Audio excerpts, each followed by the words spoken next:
Most people customizing AI are choosing between two paths and picking the expensive one first. Here's what most explainers miss about this choice. Prompting and fine-tuning both change what an AI model does for you, but they work at completely different levels. Confusing them is like confusing giving someone directions versus teaching them to drive. One is temporary guidance, the other rewires how they operate. And right now, a lot of teams are spending months on the second option when the first would have been enough. So here's the honest version. Prompting is the instructions you give a model at the moment you use it. You write a system message, you provide examples, you say, respond in this tone, follow this format, use these terms. The model doesn't change. You're steering a general-purpose engine with context. Think of it as handing a smart generalist a detailed brief before a meeting. They'll do solid work, but they're still a generalist reading your notes. Fine-tuning is different. You take an existing model and train it further on your own data. Hundreds or thousands of examples of the inputs and outputs you actually want. The model's internal weights shift.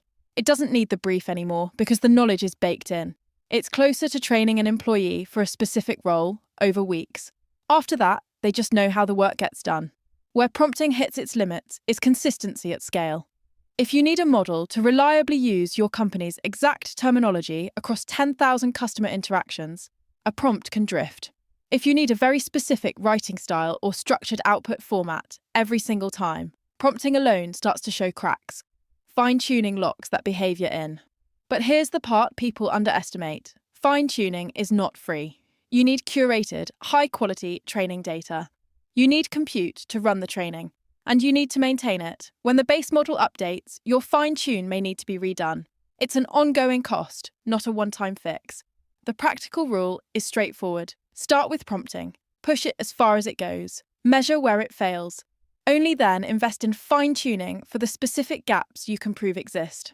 Most use cases never need to cross that line. The ones that do will know exactly why. If that was useful, subscribe. New explainer every week. I'm Ariella.